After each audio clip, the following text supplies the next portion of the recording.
But John Lennon, Mick Jagger, these guys were real thinkers. These were philosophers. Freddie Mercury was another one. The Marxist minstrel himself, Bob Dylan. These guys were, in a sense, they were pop philosophers. They knew precisely what they were doing. All right, so it's really strange. It's very sad to see how many traditional Catholics are thinking that what was going on in the 60s was okay. When in the 60s, that's when you had the record burnings. That's when you had Catholic priests and rabbis, even the Vatican. The Vatican itself, when John Lennon, Beatles frontman, said, oh, you know, we're more popular than Jesus, and he insulted our Lord, he committed blasphemy. The Vatican demanded an apology, and John Lennon apologized. So in the beginning, that's another very important point, whoever was trying to say there's some of it's okay. It's very important to go back and talk to your grandmother. What did you think, Grandma, when this stuff first came out? Because that's the Catholic reaction. We've been numb to it. We all have been. We can't get away from it, right? So ask the older generation what they thought of it. They were the ones who were, as I say, protesting. Radios were refusing to play, the radio stations were refusing to play this music. Young people like you were burning records, et cetera, et cetera. So the initial reaction was the reaction of a Catholic. It's very difficult now to get an objective reaction to it because you cannot get away from it. All right. It's kind of hard to compare music to Beethoven or Mozart. But what does your family listen to for music? Oh, I mean, I don't want to encourage anybody to go on the internet, because the internet is just it's like a channel to hell. I mean, you know that. But the one thing about the internet, you know, if you can find, like, you talk to maybe somebody in your community or whatever, like a responsible parent, to maybe start using iTunes or one of those downloadable, you know, where you can download music, because it's all there. And it's a dichotomy, because you don't want to be spending any time on the internet. It's a very dangerous thing to do, and you know why. I'm not going to get into that. But the music is there. Like with my kids, you're going to laugh at this, but it actually really is very catchy music. It's a new band, and they're called the South Carolina String Band. South Carolina String Band. Okay, I challenge any of you to get it. They have the CDs. It's not on old records or anything, or in a gramophone. It's actually on CD. And I challenge you to get this music and tell me if you can't, you know, if you don't want to get up and start dancing to it as well. I mean, there's nothing wrong with fast-paced music. We need that. I'm not suggesting everybody have a steady diet of, you know, Victorian, Palestrina, and Mozart, although it's not bad. When you get to be my age, it sounds pretty good. But no, when you're your age, yeah, absolutely, absolutely. You need fun music. And there's just this huge wealth of, especially Southern. I don't know if you're aware of, you know, like I say, South Carolina String Band is a band. They're reenactors, is what they're actually. My brother-in-law knows the guy. Well, he's a friend of his. But what they did is they went to Gettysburg to reenact with the reenactors who do the battles. You know, and the way the band formed is exactly the way it would have formed. Just soldiers who knew how to play instruments, you know, put this band together. Now they're really big. They did. I don't know, some soundtracks. What was that big Civil War movie a couple years ago? Gettysburg. They did the soundtrack for that. They're very good. Seriously, try these guys. Plus, they're inexpensive. And it's the greatest stuff. You can learn to sing. You know, like if you girls like to sing, the harmonies are wonderful. The rhythm is perfect. It's right on. It's a lot of fun. And it's perfectly harmless. And it's great. Here's the thing. What does that say about your grandmother and your great-grandmother and great-great-great-grandmother all the way back if the music was just so abhorrent that nobody had any fun until 1954 when Elvis Presley walked into Sun Records and rock and roll was born? How crazy is that? I mean, the greatest music in the world is out there, and there's 1,000 years of it. You know, I think it's going to take a while on iTunes to download it all, but it's all there, okay? So don't get into this rut that it has to be on MTV, that MTV has to be on the radio, it has to be pop music before I'm going to be able to like it. It's another form of temptation. Give these guys, please, I challenge you, that's the only band I can think of at the moment, the South Carolina String Band, give them a try. And see if you can't work that in. Because I do it with my children. And I have my oldest is 10, soon to be 11. They can't get enough of this stuff. Whenever it's time to clean the house, we're doing the old Hard Times Knocking at the Door, all these old Southern war songs and dance. So they're not just war songs, they're folk music, American folk music, real American folk music.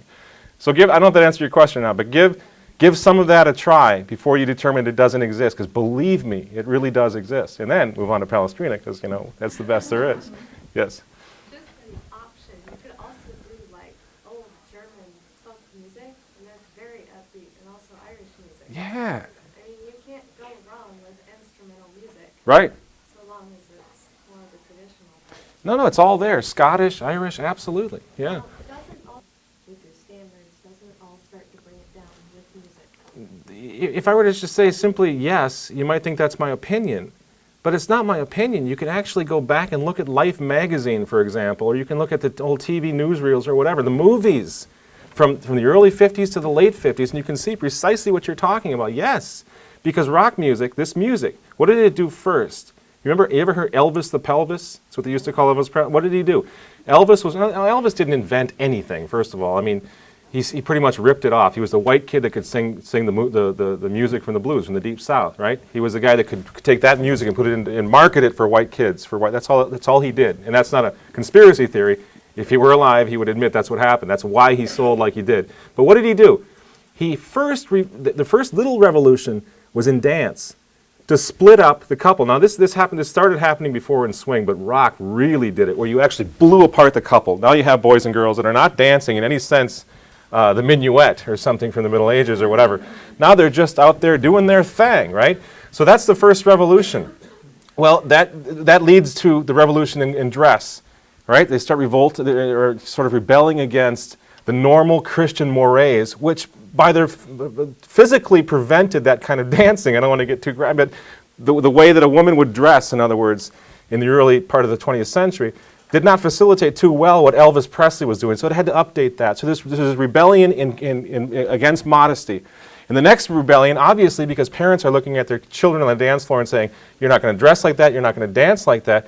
Well, what's the next rebellion? Against parents, right? And ultimately, then you have this whole political rebellion that the 1960s rockers were very much involved with, the rebellion against the state itself. Well, now we have rebellion against marriage. People like Melissa Etheridge, Ellen DeGeneres, all these people, Elton John. For 30 years, we were listening to the little Disney tunes, The Lion King, Elton John, isn't he great? Well, we all know what Elton John is, right? I think. We don't? Well, you can guess. So we all got used to what Elton John is, and now he's just as right as rain, as American as apple pie, even though he's English.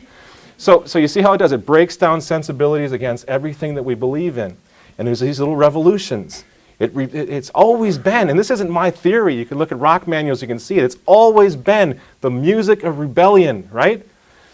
And they're doing the same thing right now, and they want to give it to like young Protestant kids, young Catholic kids, anybody else, homeschooling kids, anybody who hasn't been on track with this. They'll find a way of getting that music to them so they can rebel against whatever little enclave might exist to prevent them from going over the edge like Britney Spears and everybody else is these days. So yeah, rebellion always from the start. But again, this isn't my theory. This is what's sold. You see, this is so hard to convince people who want to like music or young people or whatever. First and foremost, they marketed a product. They took the rebellion, the natural rebellion of teenagers, and they marketed it. They gave music to it. They gave dress to it. They gave ideas to it. First and foremost, because teenagers have a lot of money. So don't ever forget, there's another side of this whole thing. There's a Luciferian dark side against the soul and against the church. There's also the market side. This stuff sells. It really sells. So it's a combination. But in the end, you look out your window, and you're not here, but in most cities, you look out the window and you see the result. Total annihilation of everything good and of everything pure. And the music was, I don't want to exaggerate, but the music certainly played 80%. The role the impact that it had, the most important impact, I would say music was it. Second only to Hollywood, or Hollywood would be second to it, yeah. Sure. Yeah, and even probably more immediately if young traditional Catholics see you, like high school or college traditional Catholics, sort of like, well, I'm going to get the old iTunes out or the old headset or whatever, and I'm going to kind of start bending a little bit and accepting more and more. That is like a floodgate.